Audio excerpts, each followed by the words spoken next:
Hello and Namaste. I am Ritu Shrivastava, a teacher trainer, facilitator and consultant in education. In my previous video, I shared about how to understand the child, what is scaffolding and what is the importance of scaffolding. In my today's video, I am going to exchange thought about understanding the child's inner strength, knowing his or her potential and making a child a successful learner, because every child is unique, every child is different and develops differently, has different personality, possess different strength and requires different kind of support to meet his or her individual need. हर बच्चा अलग है, अलग तरीके से develop होता है, उसका व्यक्तित्व अलग है, उसकी क्षमताएं अलग हैं, उसकी ज़रूरतें अलग हैं और उसको अलग तरीके के सपोर्ट की रिक्वायरमेंट होती है। जैसे कि एक बगीचे में खिलते हुए फूल, हर फूल अलग है, हर एक की अपनी पहचान है, उसी तरीके से हर बच्चे की अपनी पहचान है। उस बच्चे की अपनी पहचान बनाने के लिए as a teacher, parent and guardian हमें उसे अलग तरीके के सपोर्ट और अटेंशन की रिक्वायरमेंट है। We need to give unique and individual attention to each and every child. For this, our parenting should also be unique and different, which will vary from child to child need. कभी भी अपने बच्चे को किसी दूसरे के साथ compare ना करें, उसकी तुलना ना करें। जिस तरीके से सूरज और चांद में कोई तुलना नहीं हो सकती, दोनों ही चमकते हैं और अपने समय पर अपना कार्य करते हैं, उसी तरीके से हर बच्चा समय पर चमकेगा और अपने काम को करेगा। So please do not ever compare your child. They all are individuals. No two children are physically, emotionally, socially और इंटेलेक्चुअली सेम। कोई भी दो बच्चा शारीरिक रूप से, मानसिक रूप से, सामाजिक रूप से और बौद्धिक रूप से एक नहीं होता। हर बच्चा अलग है।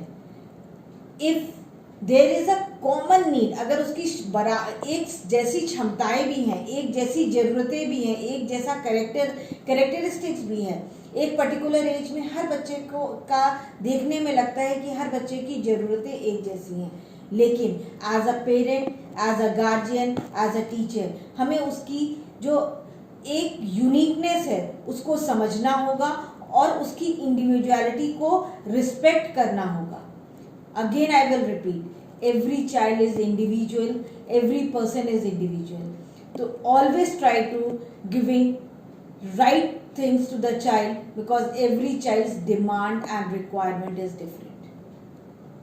जिस प्रकार आपने देखा होगा कि हमारा जो ब्रेन है, हमारा जो ब्रेन का जो विकास होता है वो अलग तरीके से होता है, क्योंकि जो वो फ्रेमवर्क की तरह वर्क करता है और उसमें defining, understanding, assessing and developing learners अलग अलग तरीके से होता है, अलग अलग तरीके का इंटेलिजेंस होता है हर बच्चे में। Every child is born intelligence. कोई भी बच्चा बिना इंटेलिजेंस के, बिना बौद्धिक क्षमता के, बिना इंटेलिजेंस के पैदा नहीं होता। हर बच्चे में इंटेलिजेंस होता है।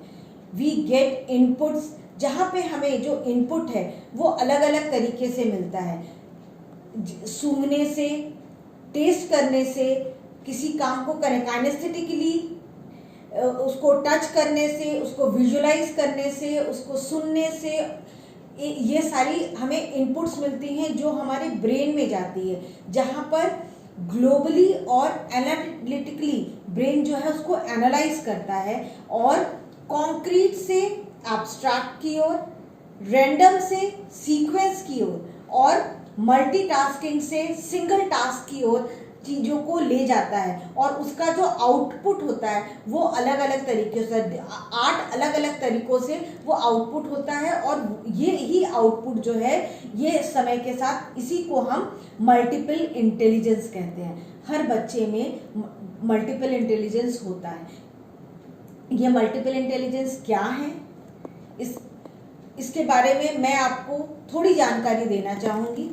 ये visual, spatial, rhythmic, musical, logical, mathematical, interpersonal, intrapersonal, naturalist, bodily kinesthetic, verbal, linguistic and existential, ये 9 तरीके के इंटेलिजेंस हैं जो हर इंडिविजुअल में होते हैं। ये नॉट इसमें बॉडीली काइनेस्थेटिक, बच्चा जब बॉडीली काइनेस्थेटिक होता है तो वो किसी चीज को करके, उसको फिजिकली उसके ऊपर एक्सपेरिमेंट करके, वो उसको छू के, उसको पकड़ के उससे सीखता है। इंटरपर्सनल, जब लोगों के साथ समूह में इंटरैक्ट करके अपने आप से काम करना सीखता है। विजुअल एंड स्पैटिकल, पिक्चर को देख के, विजुअलाइज करके उस चीज़ों को समझता है। म्यूजिकल, म्यूजिक के द्वारा समझता है। इंट्रापर्सनल यानी वो खुद में अपने आप एनालाइज करके किसी चीज़ों को समझता है। नेचुरलिस्ट, जो नेचर के साथ कनेक्ट होता है, उसको प्रकृति के बीच में रहना पसंद आता है। लॉजिकल, मैथमेटिकल, लॉजिक किसी चीज में को एनालाइज करके क्या बड़ा है, क्या छोटा है, किसकी कितनी डेप्थ है, इसके बारे में जान के सीखता है। And verbal linguistic, verbal linguistic बोल के या लिख के सीखने की जो क्षमता होती है उसको कहते हैं। ये 8 प्रकार के इंटेलिजेंस हैं जो हम सब में होते हैं। और 9वां जो इंटेलिजेंस है जिसको हम एग्जिस्टेंशियल कहते हैं, ये एक एज क्या होता सबके में है, लेकिन उसकी क्षमता जो है वो कम होती है। और धीरे धीरे जब समय के साथ, जिसको कहते हैं ना, इसको ये अब साधु संत बन गया, कोई साधु संत नहीं बनता, उसकी एग्जिस्टेंशियल होती है। He wants to explore beyond the limitation, that is called the existential intelligence.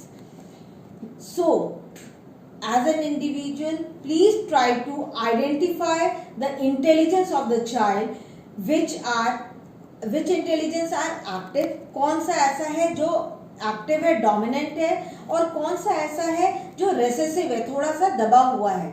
Motivate your child and encourage him to polish their dominant intelligence, जो जिस क्षमता के ऊपर ज़्यादा, जिस बौद्धिक क्षमता के ऊपर वो ज़्यादा वर्क करता है, जिससे उसको और पॉलिश करे, और जो थोड़े दबे हुए हैं उनको और उसके ऊपर और वो थोड़ी मेहनत करे। So this is all. If you like the video, please do subscribe it. We will be back with some more information, some more videos with some more interaction. Till then, namaste.